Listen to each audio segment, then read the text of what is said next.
Hello everyone, Hindi की classes तो आप सभी को मिल ही रहे हैं और जो बचे हुए टॉपिक हैं, वैसे तो पूरी टॉपिक बची हुई है, एक ही दो टॉपिक कराई गई है, तो वो सारे टॉपिक भी आते रहेंगे। यहाँ पे आपको कुछ क्वेश्चन मिलेंगे हिंदी के, जिसको आपको करना है खुद से। आपको विलोम, समानार्थक, पर्यायवाची सारी चीज़ें याद होनी चाहिए। तत्सम, तद्भव कैसे क्वेश्चन पूछा जाता है वो आप ज़रूर से यहाँ पे प्रैक्टिस करें। पहला क्वेश्चन है, निम्नलिखित में से कौन सा शब्द उग्र का विलोम शब्द है, उसे पहचानिए। तो आप लोग तुरंत बता देंगे। उग्र यानी थोड़ा सा जो क्रोधित होता है, उग्र होता है। तो उग्र का उल्टा यानी शांत, सुशील, सौम्य कह सकते हैं आप। ठीक है, उग्र का विलोम क्या होता है? सौम्य होता है, शांत। ठीक है, दिए गए शब्दों में से आद्य, आद्य शब्द का विलोम क्या होगा? आद्य का होता है। अंत क्या होता है? अंत्य होता है। नेक्स्ट, क्षुद्र शब्द का एक सर्वाधिक उपयुक्त पर्यायवाची युग्म चुनिए। क्षुद्र का क्या मतलब होगा? क्षुद्र यानी दरिद्र होते हैं, निर्धन होते हैं। ठीक है, नीच भी कह सकते हैं।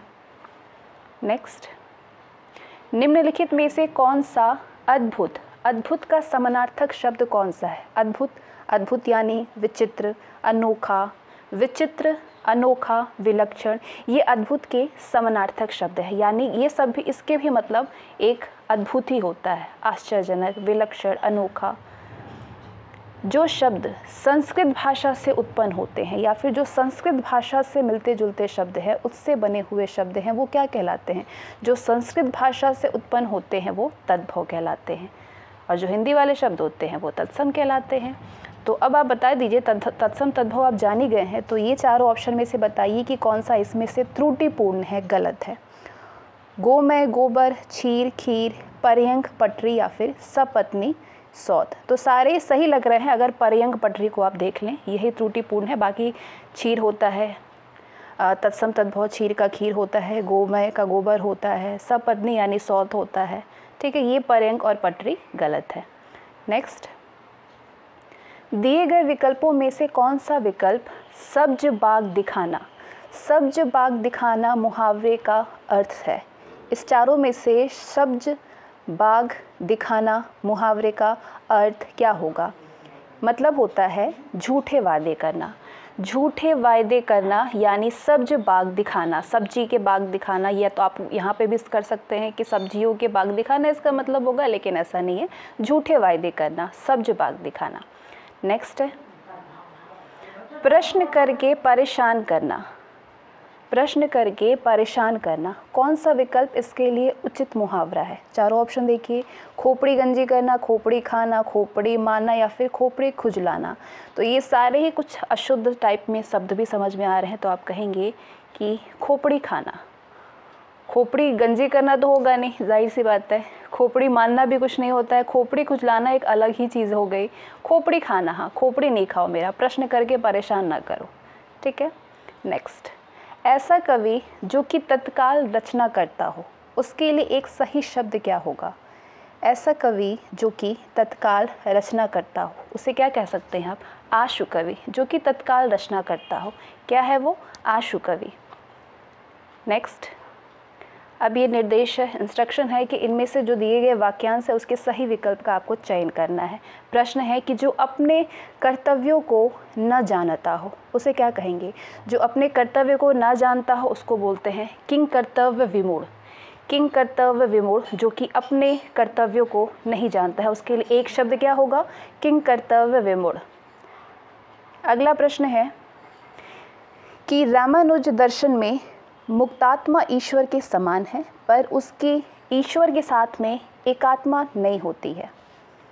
तो इसके लिए आपको ये चार ऑप्शन दिए गए हैं, ए, बी, सी, डी। अब इस चारों ऑप्शन को आप पढ़िए और फिर ये जो सेंटेंस दिया गया है उसको समझ के आप बताइए कि इनमें से कौन सा सही क्रम में है, यानी क्रमवार में आपको व्यवस्थित करनी है।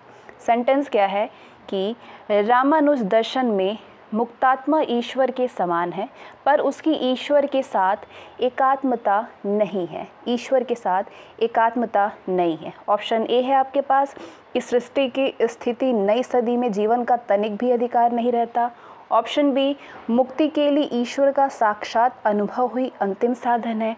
ऑप्शन सी, मुक्त जीव में सर्वज्ञता तथा सत्य संकल्प अवश्य आ जाते हैं, पर सर्व कर्तव्य ईश्वर के हाथ में रहता है। एंड ऑप्शन डी, प्रपत्ति के वशीभूत भगवान शिव को पूर्ण प्रदान कर देते हैं। तो ये चारों ऑप्शन आपने देख लिया। तो बताइए कि बैकुंठ में भगवान का किंकर बनाना ही परम मुक्ति है। बैकुंठ में भगवान का किंकर बनाना ही परम मुक्ति है। सीक्वेंस में आप इसको लगाइए कि क्या सीक्वेंस इसका सही होना चाहिए। मुक्ति के लिए ईश्वर का साक्षात अनुभव ही अंतिम साधन है। मुक्त जीव में सर्वज्ञता तथा सत्य संकल्प अवश्य आ जाते हैं, पर कर्तव्य ईश्वर के हाथ में रहता है। पहले होगा ऑप्शन बी, फिर होगा ऑप्शन सी, इसके बाद ईश्वर के हाथ में रहता है। सृष्टि की स्थिति नई सदी में जीवन का तनिक भी अधिकार नहीं रहता है। प्रपत्ति के वशीभूत भगवान शिव को पूर्ण प्रदान कर देते हैं। सही जवाब होगा बी सी ए डी। ठीक है, नेक्स्ट। काठ की हांडी बार बार नहीं चढ़ती है, इसका क्या मतलब है? काठ की हांडी बार बार नहीं चढ़ती है, इसका मतलब क्या होगा? लकड़ी का बर्तन अग्नि से जल जाता है, छल कपट का व्यवहार हमेशा नहीं चलता, दुर्भाग्य की मार बार बार नहीं होती है, या फिर बुरे दिन हमेशा नहीं रहते। बताइए इसका आशय क्या होगा? छल कपट का व्यवहार हमेशा नहीं चलता है, यानी काठ की हांडी बार बार नहीं चढ़ती है। ठीक है, और लास्ट क्वेश्चन है ये आपका कि अप्रत्याशित शब्द का अवनव्य क्या होगा? इसका अलग अलग से विच्छेद है, बताइए इसमें से कौन सा सही है? अप्रत्याशित, इसको आप कैसे लिख सकते हैं? अप्रत्याशित को आप अधन प्रतिधन आश्रित लिख सकते हैं क्या? अधन प्रतिधन आश्रित अप्रत्याशित होता है कि नहीं होता है?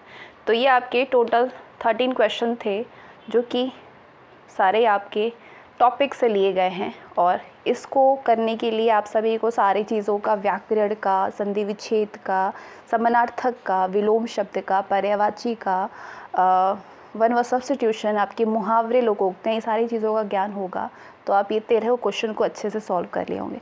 इसी तरीके से हिंदी के सारे टॉपिक वाइज क्लासेस में मिलेंगे आपको, और इसी तरीके से कुछ क्वेश्चन भी कराई जाएगी ताकि आपकी रिवीजन भी बीच बीच में होते रहे। अभी तो क्वेश्चन थोड़ा कम था, लेकिन नेक्स्ट टाइम आपको क्वेश्चन 50-50 क्वेश्चन कराई जाएगी। So thanks for watching this video. Bye.